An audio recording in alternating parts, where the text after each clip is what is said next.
invest into hanging plants.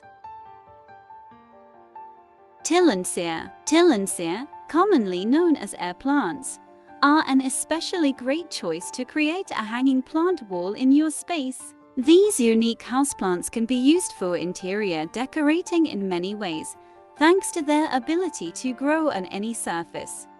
Air plants are a unique pick for a hanging plant because they do not require potting mix to grow, Satch says. Simply attach your air plants to a hanger of your choosing and spritz them with water once a week to ensure the proper level of moisture.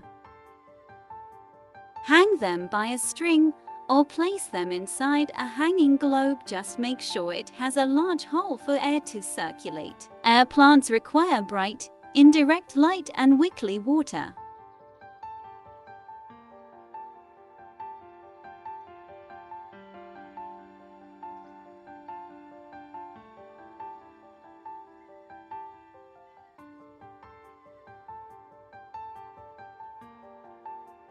Bird's nest fern.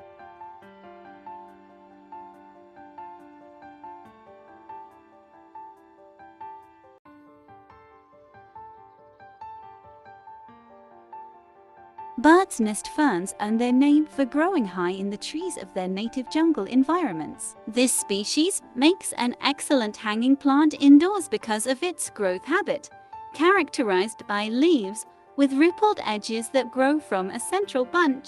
Depending on the variety you choose, your bird's nest fern will either grow upward toward the sun or turn off the lights in long, trailing leaves that cradle its pot. To hang a bird's nest fern in your home, find a place with indirect light that doesn't get direct sun.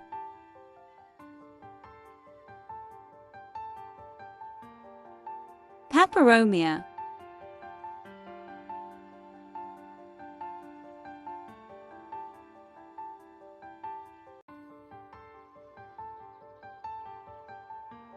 Commonly known as radiator plants, the hundreds of variants that make up the Peperomia genus are a favorite pick by designers and plant specialists because of their attractive shape and easy-to-grow nature. Its round, fleshy leaves help keep in water, so it can go a few more days without water than its parent plants. After planting your Peperomia in a hanging pot, you can place it in those areas where your high-maintenance plants won't work. This species doesn't require much attention to thrive. It's also a pet-friendly plant, so it's okay to hang at lower levels of the house. This plant requires medium indirect light to dappled sun, but it can tolerate low light. Silver Philodendron.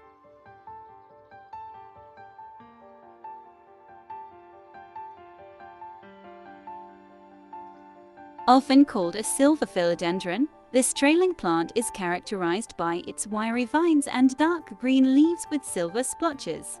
Unlike its all-green variant, Syndapsus pictus can feature large sections of silver on its leaves.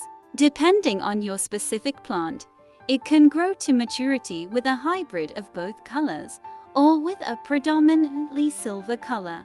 In the wild, the leaves can be found sprawled out along the ground and climbing up trees, Satch says. They can gracefully trail down from a hanging planter. He recommends finding a place for this plant in your home with medium light, likely near an east-facing window, and watering weekly. Marble pothos.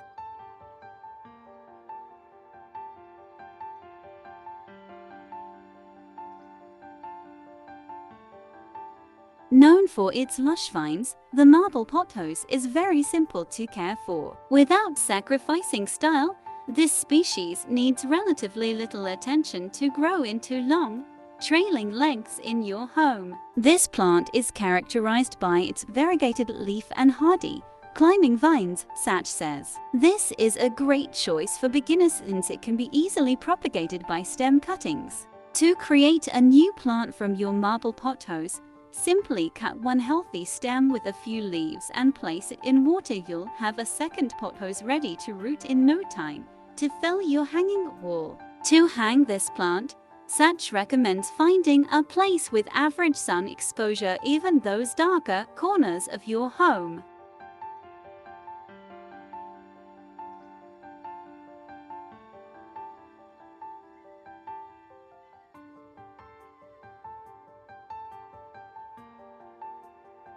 They do well in low to medium light, watered weekly, he notes. It can tolerate lower light levels than most common houseplants.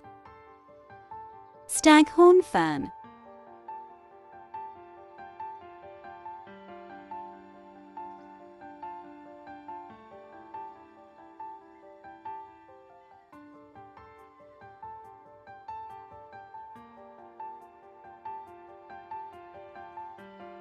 Since this species naturally grows off the ground in nature like the bird's nest fern, the staghorn fern is a great candidate to hang indoors with the right light exposure. The staghorn fern is epiphytic. It grows hanging on the sides of trees in nature. You often see these mounted on wooden plaques and hung or planted in a sleek planter, Sach says. To hang your staghorn fern, you'll want to find a place in your home that gets plenty of sun. These are perfect for kitchens and bathrooms, Sach says. Bright light will cause them to grow their beautiful characteristic antler-like fronds.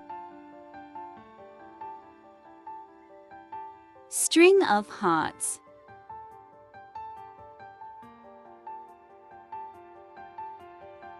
Not to be confused with string of pearls, the string of hearts species grows in a similar trailing vine.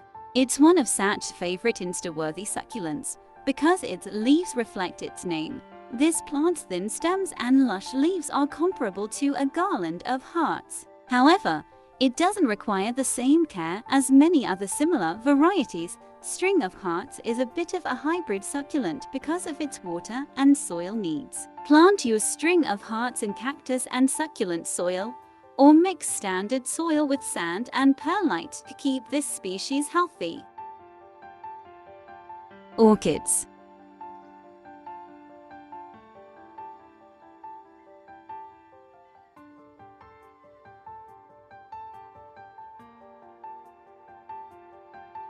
Sach recommends using Cattleya orchids or Vanda orchids in hanging planters. They can also be grown on a stick inside the pot and thrive in full sun indoors. Find a south-facing window to hang your orchid for the best results. A west-facing window will also let in strong rays of the afternoon sun. Sach enjoys hanging Cattleya orchids next to bright windows. Their unique shapes are sure to spark interest in anyone who visits. The added bonuses: they bloom fragrant flowers and they're pet-friendly, he says. Vanda orchids, on the other hand, are similar to air plants in their lack of soil needs. Unlike the Cattleya, their roots can grow bare. These are the plants for overwaterers, as you must water them daily. Enjoy their roots that dangle like beaded curtains and their plumes once a year.